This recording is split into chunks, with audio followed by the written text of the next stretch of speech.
Everyone remembers that night in 2021. Meghan Markle sitting across from Oprah Winfrey under a soft California sky, speaking her truth in a way that sent shockwaves around the world. That interview wasn't just television, it was a cultural moment. It earned Meghan's sympathy, global headlines, and a level of celebrity that cemented her place in the pop culture landscape. She didn't just tell her story, she reframed it, flipping the global narrative in her favor. For Meghan, it felt like a victory. For her critics, it was a lightning rod. But either way, she had people talking. So when whispers began that Meghan was looking to do a follow-up sit-down with Oprah, the idea felt almost inevitable. She'd gone through 2 brutal years, PR missteps, stalled projects, and a public slowly tuning out, and now she wanted a reset button. She pitched the follow-up confident that Oprah, who had been more than willing to hand her the mic once before, would do it again.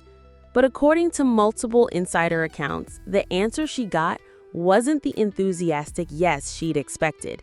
It was a firm, deliberate no. And not just a scheduling conflict, not a polite maybe later, but a clear step back. For someone like Meghan, that no is more than a declined invitation. It's a signal. Because Oprah isn't just a talk show host. She is a gatekeeper, a cultural validator, a figure whose endorsement can open doors that would otherwise remain sealed. Her platform isn't just about visibility, it's about legitimacy. And in Hollywood, legitimacy is everything. When Oprah aligns with you, she gives you more than airtime. She lends you her credibility. So if Oprah has chosen to walk away, people notice. Big people, powerful people. The kind who decide what deals get signed and which ones die. Even more is Oprah's brand. She has built her empire on empathy, on redemption arcs, on second chances. She is not afraid of controversy. She has sat across from the most polarizing figures in the world and handled it with grace. If Oprah has decided that a second Meghan interview isn't worth it, it's not because she's avoiding difficult stories.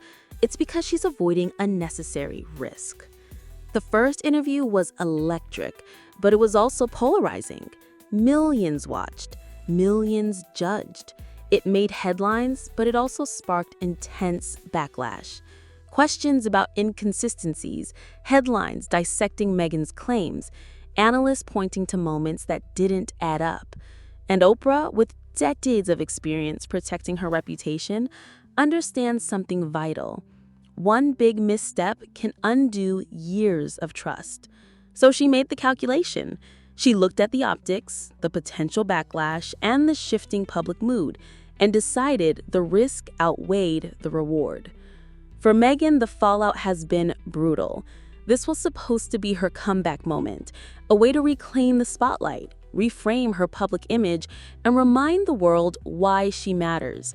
Instead, the most influential platform in her corner has quietly stepped away. And in Hollywood, that silence is louder than any headline. But here's the truth. The cracks didn't start with Oprah's rumored refusal. They'd been forming for a while. Meghan's post-royal career was built on momentum, and for a while, everything she touched became news. The Spotify deal, the Netflix docuseries, every red carpet appearance.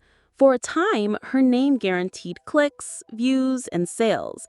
But in entertainment, momentum is fragile, and when the audience starts drifting, to be the a industry long-term follows. win. Millions of dollars, a high-profile platform to showcase Meghan's voice and ideas. But after an initial burst of excitement, the podcast fizzled. Only a handful of episodes made it out. There were production delays, inconsistent uploads, and reviews that ranged from lukewarm to forgettable. Eventually, Spotify ended the partnership, and in this industry, that's as clear a signal as you'll get. If the audience isn't showing up, the platform moves on. Netflix brought its own set of problems. The docuseries drew in a big audience on release, but it wasn't the sustained cultural hit Meghan had hoped for.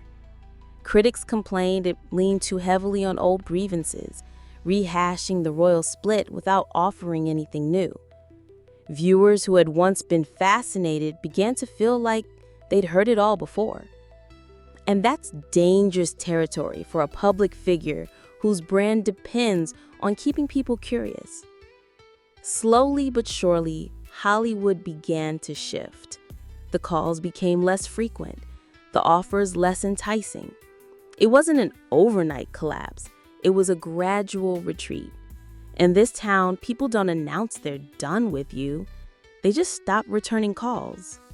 Big names who once seemed eager to collaborate, Gayle King, Ellen DeGeneres, Trevor Noah, suddenly kept their interactions careful, limited, even distant. It wasn't personal, it was business. In a city where reputations are currency, no one wants to invest in a stock they think is about to crash. And then there's the problem no one wants to admit: image fatigue.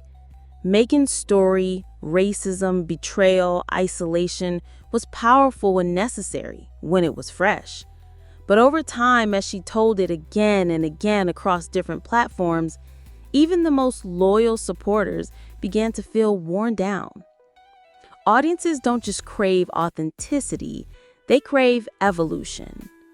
Stars survive by reinventing themselves, by sensing the cultural shift and adapting to it. Madonna did it. Beyoncé does it. Meghan hasn't. She's still trying to win the same battle with the same strategy, even though the battlefield has changed. Meghan loses more than just a sympathetic interviewer. She loses a powerful frame for her narrative. And without that framing, the story is no longer hers to control. It belongs to the internet, to tabloids, to critics who will spin it in whatever way gets the most clicks. In the royal world she left, power came from titles. In the Hollywood world she chose, power comes from attention. And hers is slipping. Even charitable circles, usually a safe space for public figures under fire, are rumored to be pulling back. One anonymous source from a major philanthropic board allegedly admitted they didn't want the distraction Meghan's name might bring to their next campaign. In Hollywood, that's the quiet version of exile. The real danger for Meghan isn't being disliked, it's being ignored. Outrage can be managed, redirected, even spun into opportunity. Indifference is fatal. When people stop caring enough to criticize, the spotlight doesn't dim, it turns off. And that's where Meghan finds herself now, teetering on the edge of relevance and oblivion. She's facing the downgrade, smaller outlets, less editorial control, interviewers who won't protect her image. The days of glossy exclusives and carefully curated narratives are slipping away. In the celebrity hierarchy, that's not just a step down, it's a whole new reality. For a while, Meghan's Hollywood story was working. She positioned herself as a disruptor, a symbol of speaking out against powerful institutions. But disruptors only thrive if they keep delivering something new.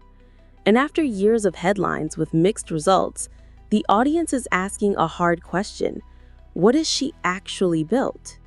If she can adapt, if she can pivot, find a new angle, and surprise the public, there's a chance for another act.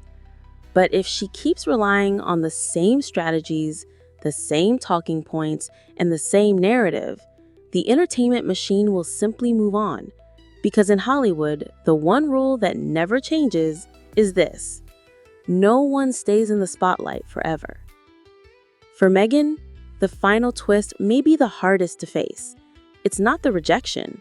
It's not the criticism. It's the silence.